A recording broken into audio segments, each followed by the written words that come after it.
Nagida siya klaro. Igamitan gyud ay kunyag tayop nga tambal para isuksok niya sa kungawas. Nagmahay ang gibati sa usa ka transgender sa iyang kahimtang sa panlawas karon, human ang iyang damgo nga musiksi napalpak og siya nagkasakit. Si alias Katlia mibutyag nga nahaylo siya sa pagbayad sa kantidad nga 20,000. Maangkon na niya ang nindot nga lawas ug bugdo nga lubot. Apan human siya natusukan og dagom nga gingong dunay sulod nga tambal sa pagpagwapa.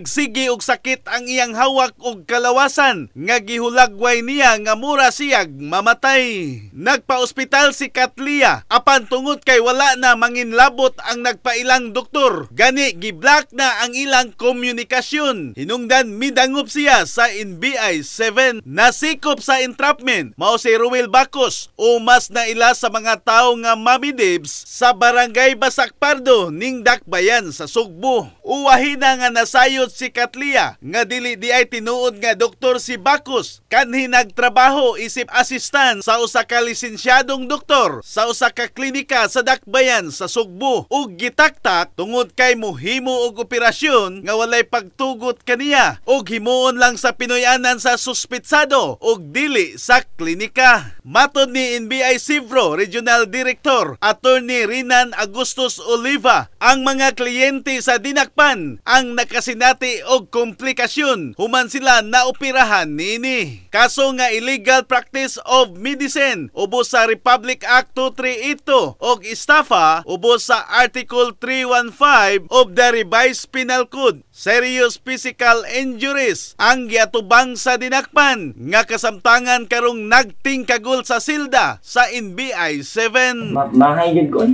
ko. Sangko gis langit sa pagmahay. Gaba na po siguro giniagwa, manggingan gyud siguro si Ginoo nga gaba na po na mo kay gihatag na mo tanan kung say gusto nimo, pero punan pa man gid nimo. Mga transgender nga nagbalak gid nga magpa-inject aning mga maong ingon nga silicone oil or hyaluronic acid. Palihog lang taon, mora akong advice ninyo, ay good taon mo anang mga dili lisensyado nga doktor kay ang consequences nato ana kamura gihapoy magbenefits infection unya inig suksok nya wa moy kaduulan kay di guna doktor, di ba?